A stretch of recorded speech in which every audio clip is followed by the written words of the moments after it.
Hi, thank you for joining me on the YouTube channel for Discover Your Life Today.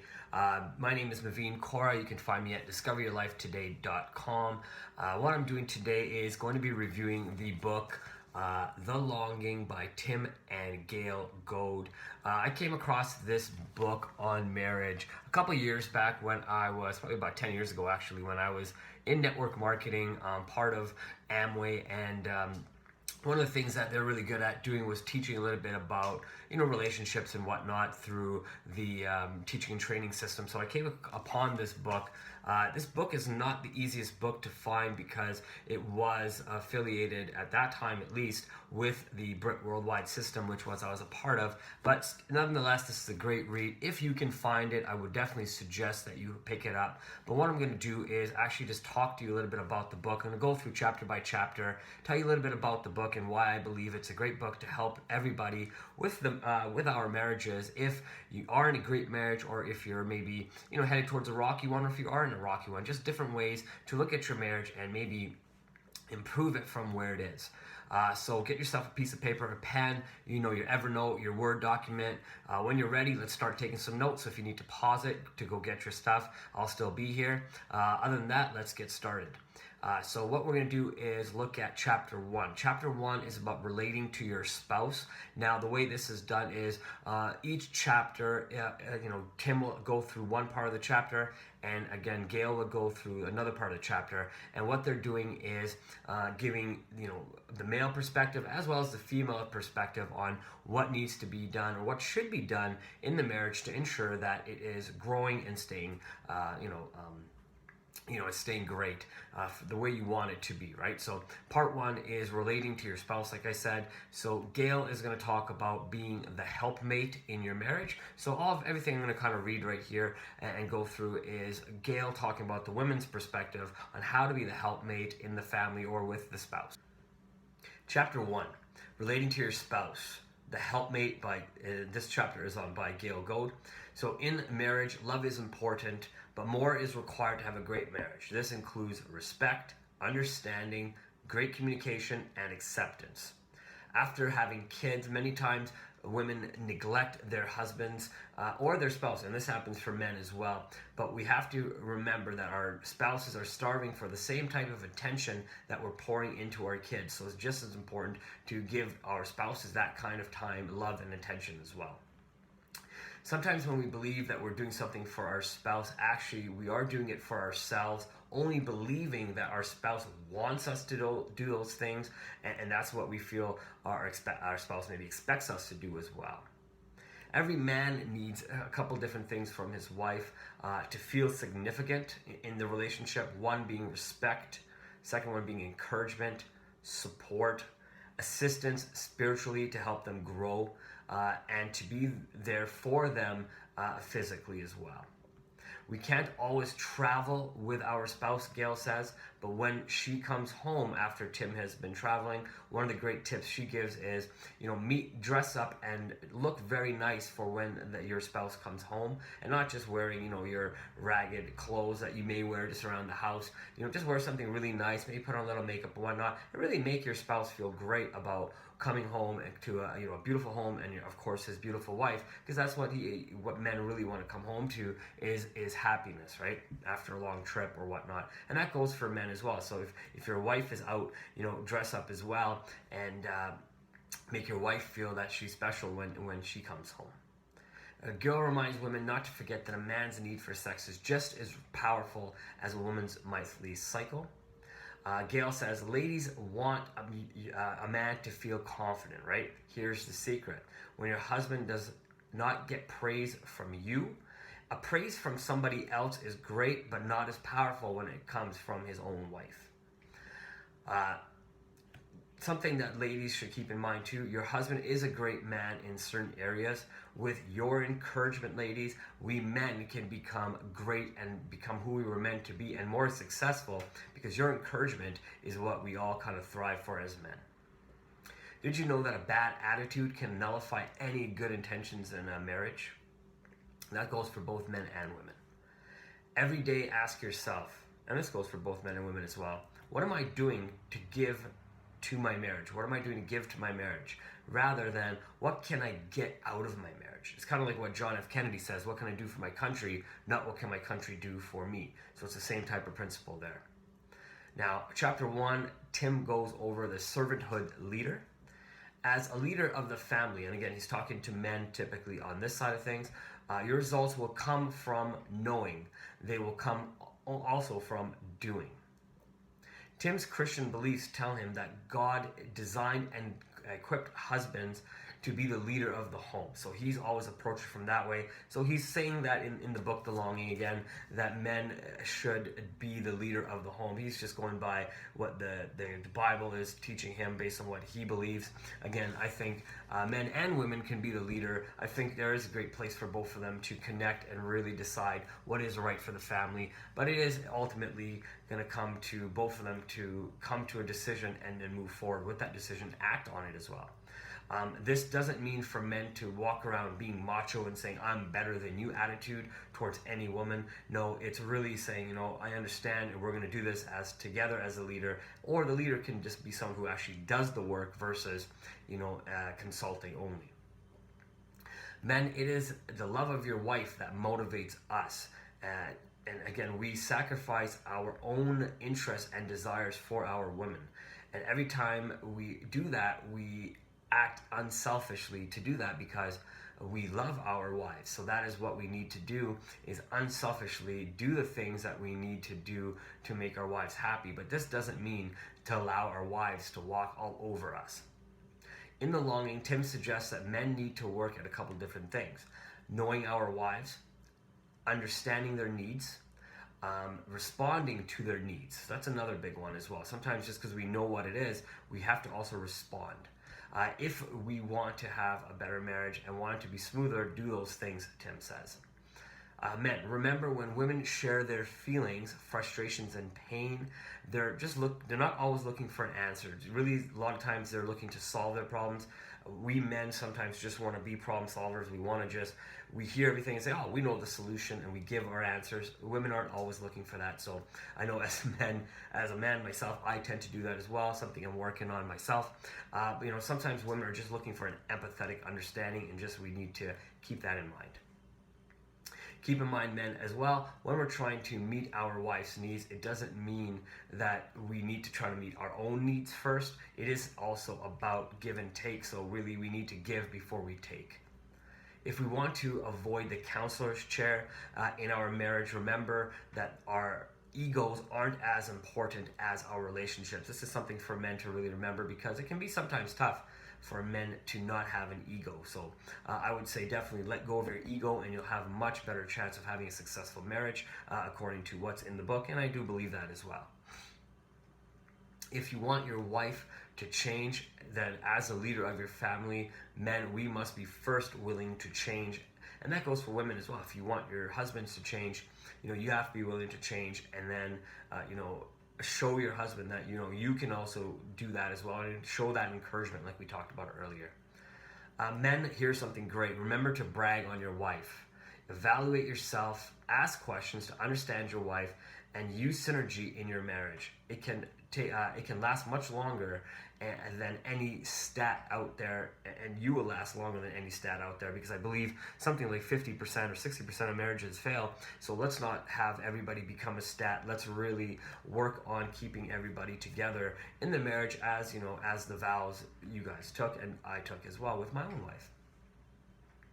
Chapter 2, Coach and Navigator. So this first part is by Tim Goad, as husband as the coach. If you are or are not spiritual, you can still believe that God, the universe, or a higher being has brought both you and your wife together for a purpose.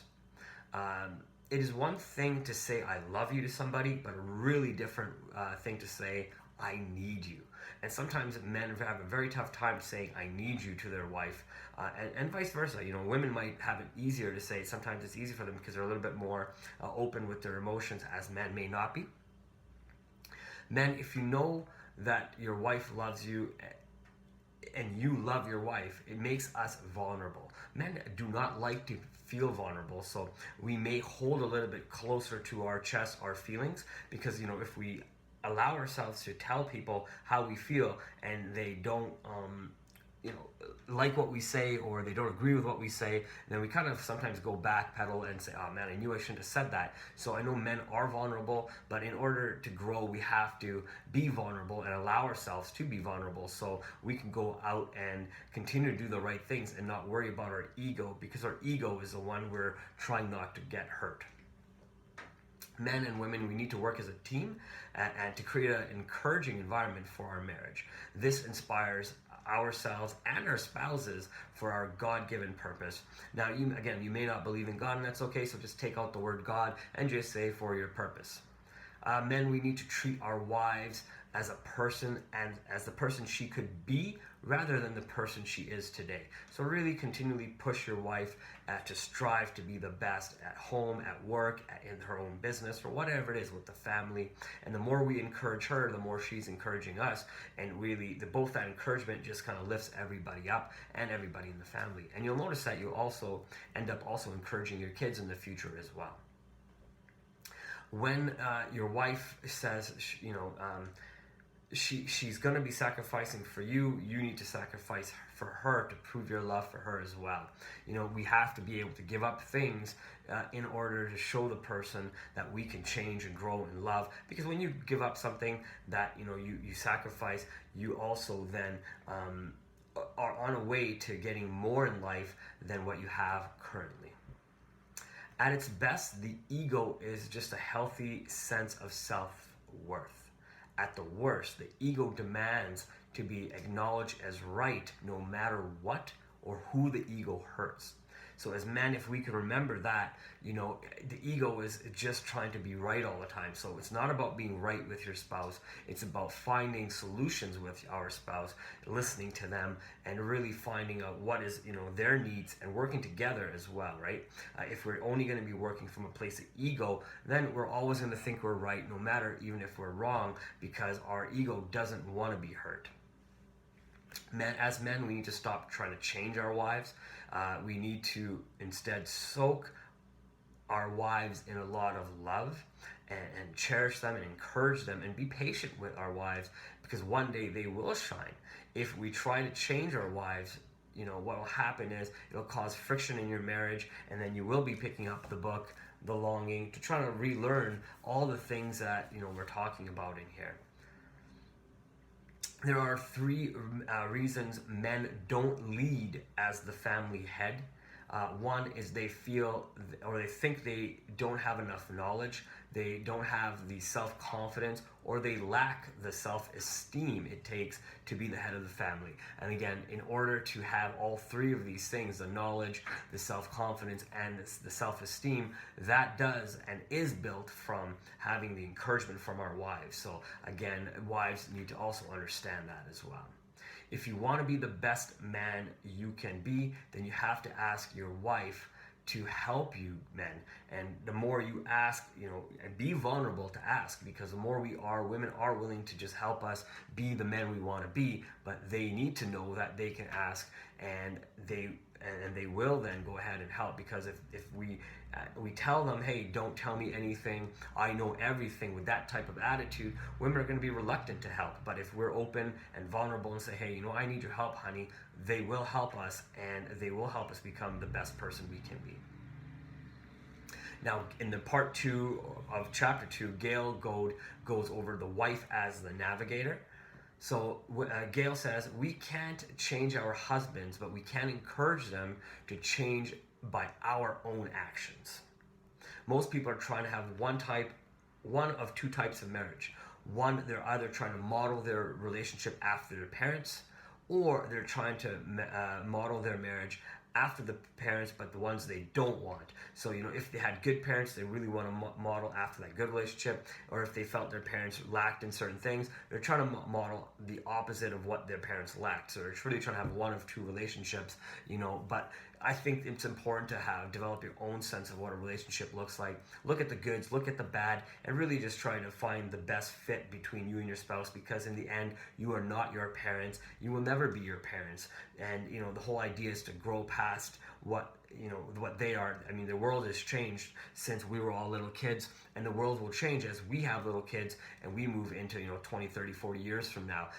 Everything will change. So we shouldn't try to keep modeling ourselves after our parents, but we should look at all the good that we enjoyed and kind of take that and build on it and grow from there.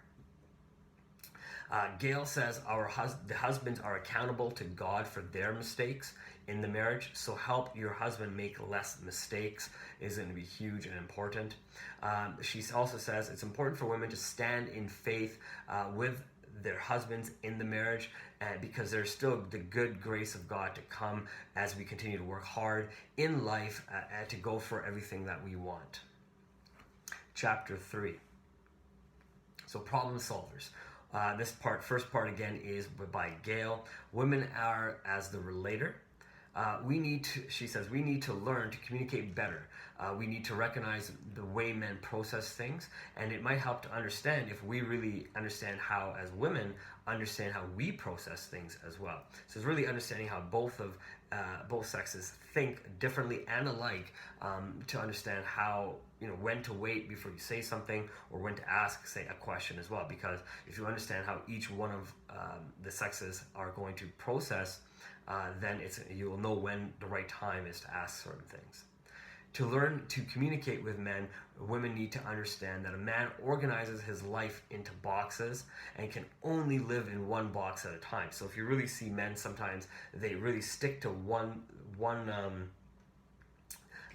problem or one solution for a long time, but really think about it and then only move on to the next part when they're 100% sure that makes sense. With women, they kind of might be talking about all different things. They may stay in one box as well, but they think, and I think they do process things a little bit faster, while men really dwell on things a little bit more, and just to make sure that their decisions are correct, right? So again, it comes from men are very logical thinkers, where women use their emotions a little bit more to think about what they're doing. So because men are logical, we sit in our box a little bit longer. The more stress a man is under, the more time he will need to spend in his processing box. So that's that thinking box and wondering box. So again, women, help your men not be so stressed out, and men also help yourself not be stressed out, because it's not just about the women helping men, it's about men helping themselves as well, or getting their friends to help them, men to help men. When a woman gets stressed, they like to talk about it and have someone listen to them. So that's important. So men, just listen. The man usually only starts a conversation when he thinks there's a problem.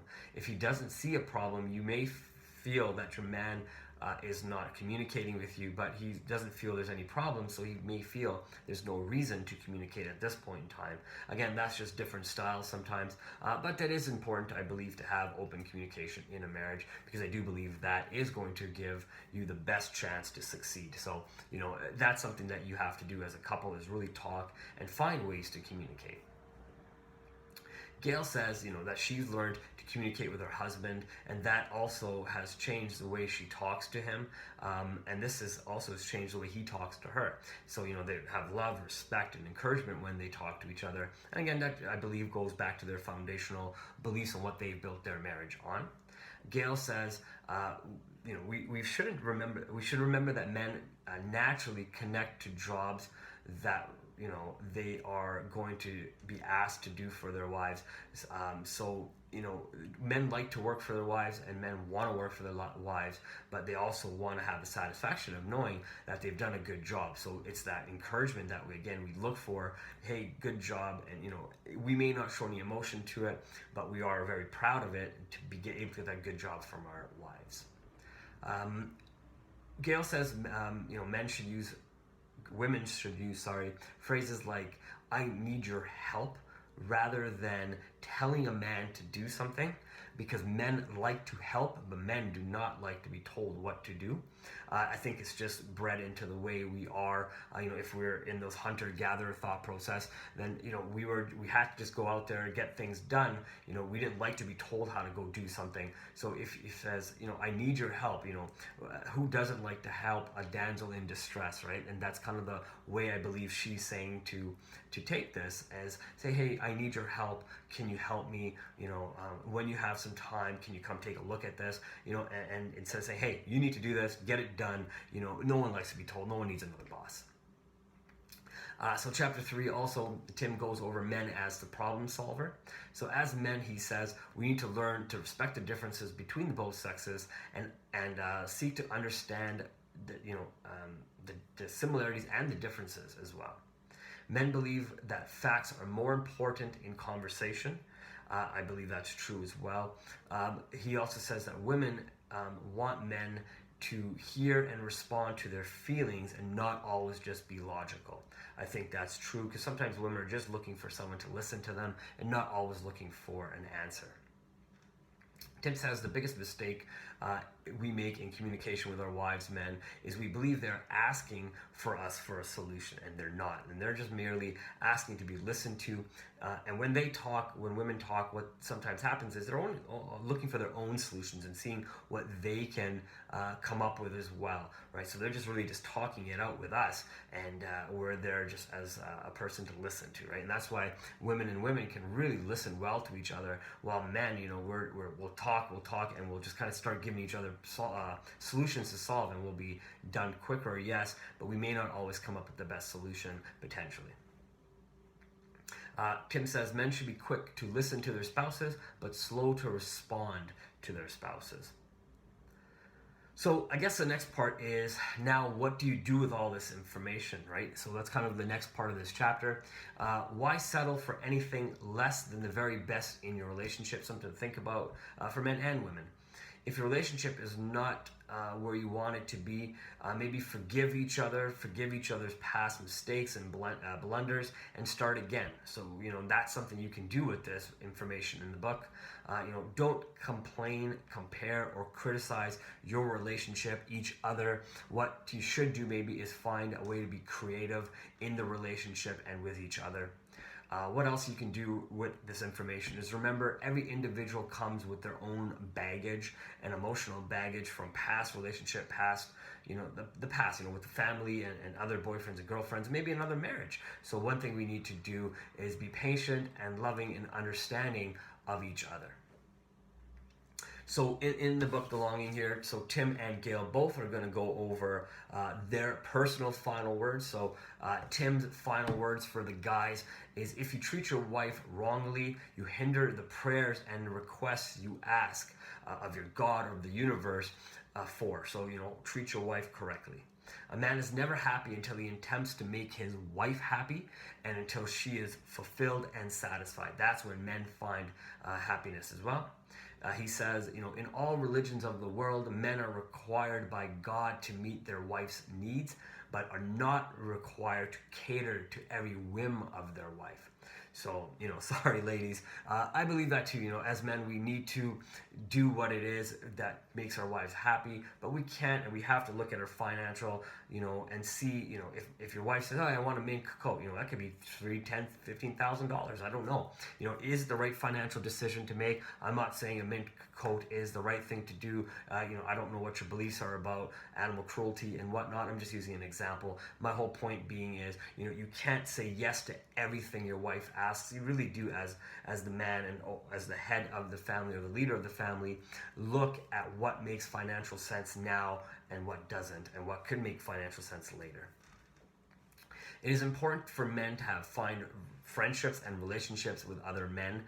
This creates that male bond. This allows men to have men time as well, and and allows them to go out there and really understand how other men are, because men do talk. We may not talk as much as women, but we have our own ways of communicating about our relationships, and we do learn from our friends and other men on how we can have or potentially have a better marriage if we kind of take that information from our friends, our male friends. Gail's final words for the women. Men who are denied a mother's love are not necessarily seeking the mother's love from their own wives. Treat your husband as a man and not as a little boy. Again, it goes back to men are not, the wife's job is not to give a man his mother or his father's love that he may or may not have had in his youth. What women are there for is really again, love and encourage and accept their husband and watch them grow for the ladies, for their family, and really for what we can do, right? Because men are vulnerable and they do want, their women to be there for them, to encourage them. Gail says, learn to defer to your husband and leave gaps for him to grow and become the leader of the family.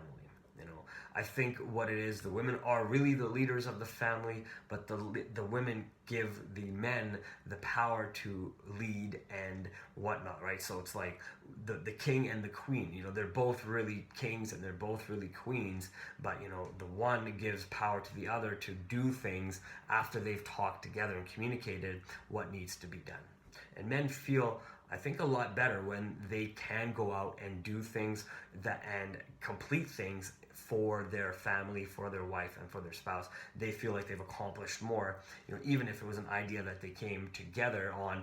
But when men can go out and complete it, I think they feel a lot better about it.